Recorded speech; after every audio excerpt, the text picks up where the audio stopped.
Hey there everybody, and thanks for tuning in to another episode of the MonkeyBoy Presents the DC Comics Superhero Collection by Eaglemoss, and today I'm happy to bring you issue 51, The Atom. I, of course, am your host, the MonkeyBoy. Thanks so much for tuning in, and I really am excited to bring this guy to you. Another really colorful character, classic-looking design, really cool set of powers, not the most unique necessarily, but how many guys do you know of that can shrink down to the microscopic level so they can get inside of your bloodstream? Or can shrink down to such a tiny size they can travel through the telephone by riding along the firewire. I mean, it's really, really interesting. Of course, we'll cover all of that in the magazine, which will tell us pretty much everything we need to know about Ray Palmer here, the Atom. And then we'll take a look at this really cool figure, giving you the good, the bad, and the ugly. Really happy to bring this one to you. It's one of the most unique figures, I think, in the line. Not necessarily one of the best, but definitely unique. Sit back, relax, please enjoy issue number 51 of the DC Comics Superhero Collection by Eaglemoss, The Atom. First up, the character section.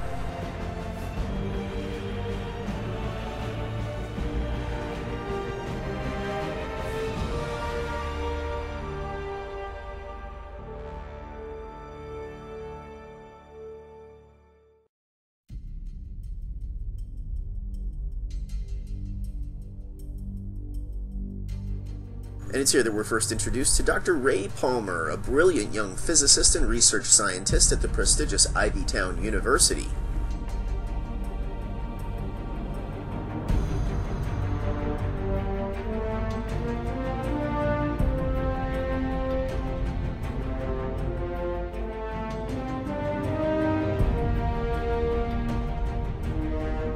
Ray discovered the meteorite was actually an ultra-dense fragment of a white dwarf star that he then fashioned into a lens, and, directing the proper current through it, he managed to turn it into a shrink ray.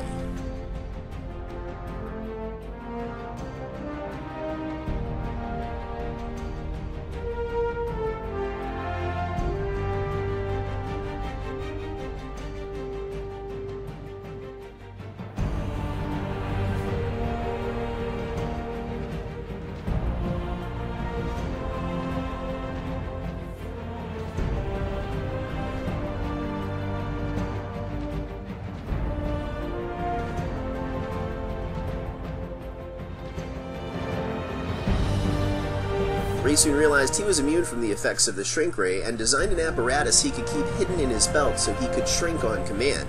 He also designed a costume and began his superhero career as the Atom.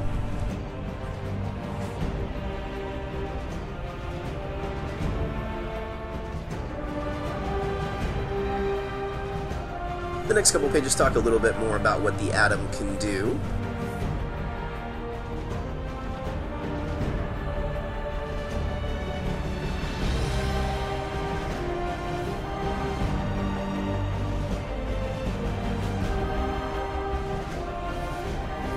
And we also look at a few of the villains that he's tangled with.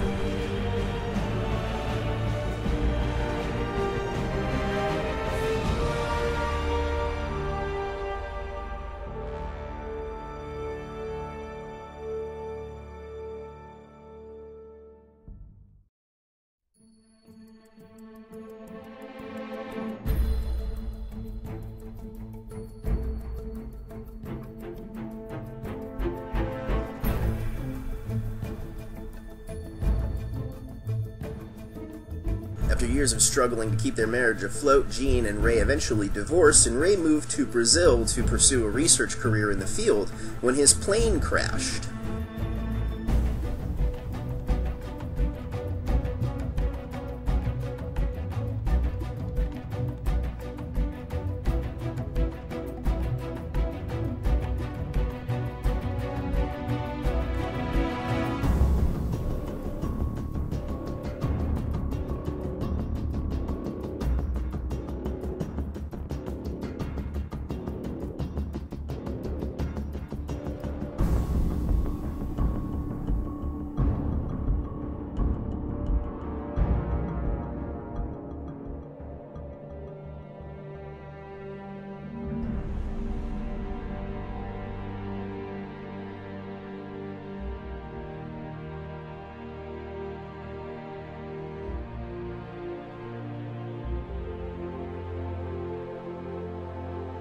After exacting his revenge, Ray disappeared from the world and created a completely new identity for himself as a physics professor named Don Shuffler.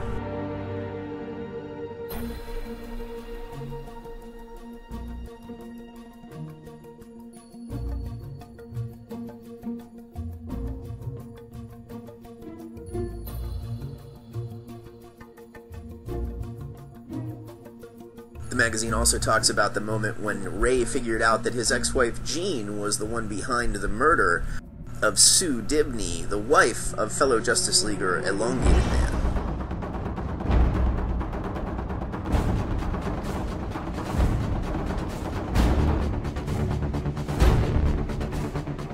We also learn that during the event known as the Final Crisis, the Atom was responsible for destroying Darkseid's Soul Battery, one of the key components he needed to take over the world.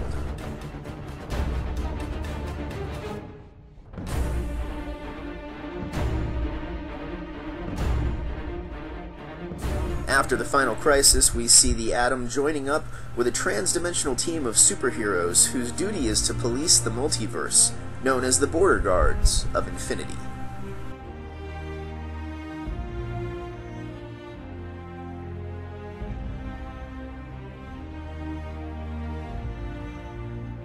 Next, we look at a couple of the Atom's classic stories. First, we look at Sword of the Atom.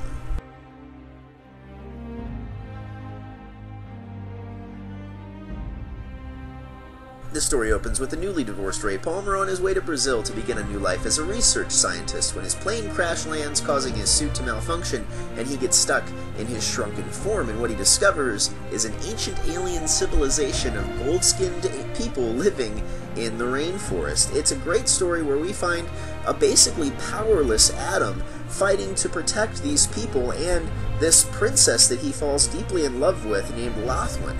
He begins to lead this rebellion against a tyrannical king, and it's just a great, pulpy, fun action-adventure serial. We also have Power of the Atom, Invasion.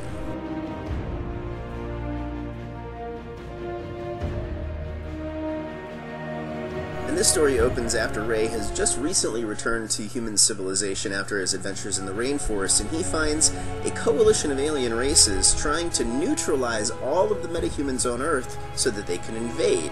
He becomes the only one that can stop them, using his ability to travel through the phone lines and firewire and cable to organize resistance cells, break people out of prisons, and inspire the people to fight back. It's a great story that shows what a leader he can be and how well he does under stress. Atom's Friends and Foes features both his wives, Lothwin and Jean, as well as his best friend, Hawkman. Finally, the original thinking section continues the DC timeline with Part 42, Sedition and Misrule.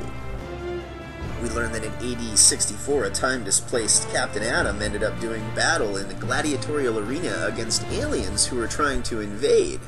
During this battle, a fire was started that burned most of Rome and was ultimately blamed on the Emperor Nero. We also learn that in 117 AD, a Roman warrior known as Marcus Aelius was made part of an intergalactic gladiatorial game where the winner would be granted technological secrets from across the universe. Marcus would ultimately win the tournament and return to Earth centuries later as the technological Superman Alpha Centaurian.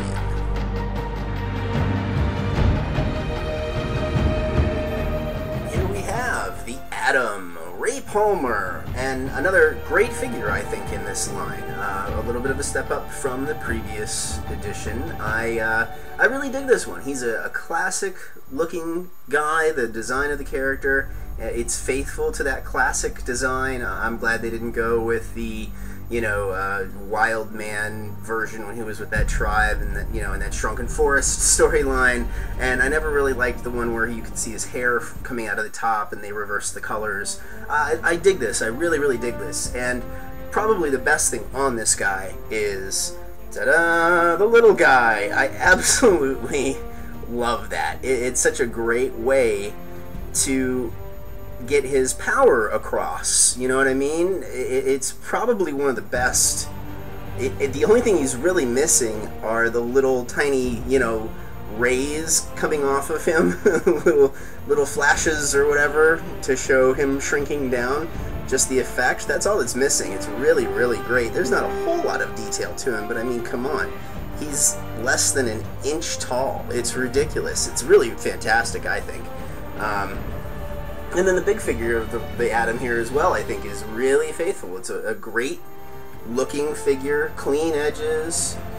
I really like this guy a lot. You know, is he a fantastic figure? No, he's not fantastic, because the design of the figure, again, he's kind of simple by design, so he's nothing fantastic, but I think he's really great. And if you're a fan of the classic Justice League, a nice addition. Talk a little bit more about him here in just a moment. Atom stands atop the classic DC logo, and the underside of the base features his name in multiple languages along with serial number. For a sense of scale, here he is next to best friend Hawkman. And one more big group shot of every member of the Justice League they've made so far. Now, the Atom for me is yet another figure that I think is really, really good. It's just shy of great. It's a little bit too simplistic for me to really put up into the great category, but it's really nice to have him. He's a great looking character. I love the classic design of him. It's just really, really nice. The good. I love the pose. I especially love the mini-me, the little mini Atom there. It's a really great way to sort of give the impression of his ability to shrink down to a smaller size. As I said in the previous segment, it's just missing the waves or the rays coming off of him when he does it. It's a really great pose. Clean edges, great paint job, love the costume choice. There were a few different costume choices they could have gone with, but this one I think is really the best. The blue and red, great contrast, perfect shades in this one. Maybe the blue could have been a little bit lighter, but I kind of dig this. Love the fact that they have the logos on his belt and on his forehead. And again, the little guy, he really, really makes this figure for me. The facial sculpt on him is just okay. I do like the smile on his face. I do like the way he's sort of looking up as though he's either shrinking down or getting larger, one or the other.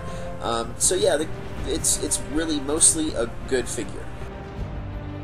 The bad. It's the same thing, but it's two different things. First of all, the logos are a decal, which is sort of a minor nitpick, especially when you're talking about the scale of the logos, especially the one on the belt, so I can sort of kind of forgive that. The other problem I have is I just kind of wish it was a white atomic symbol instead of black. The black on the belt and on the forehead both just sort of seem to get lost. It's almost too dark against that blue. I wish that they were white logos. I think it would stand out a little bit more. That's the only criticism I really have. The ugly, gotta watch out for Mini-Me. He is the weakest part on this entire figure. He is so small, so fragile, so easily bent. If it falls or you try to pick it up from that, he is going to snap at those teensy little ankles he has, so watch out for that. But overall, I really do like this guy. I think he's fantastic. I think he's colorful. He's really, really neat to have on the shelf. Again, he's one of the few where they actually get the power, his ability to shrink across in a sculpted form, which is not an easy thing to do. So I definitely recommend him. If you're a Justice League fan, he is worth picking up. And I really hope that you guys have enjoyed this review of the Atom. Please stay tuned for a quick teaser of the next figure in the series. We're moving on to issue number 52, which is sort of appropriate since there are now 52 parallel worlds in this new DC universe that I'm not exactly a fan of, but this character is great. He's a Golden Age hero. Been very excited to get to him. Looking forward to it. Stay tuned for that teaser. As always, I'm your host, the Monkey Boy, aka Jay to his friends. Thanks very much for watching.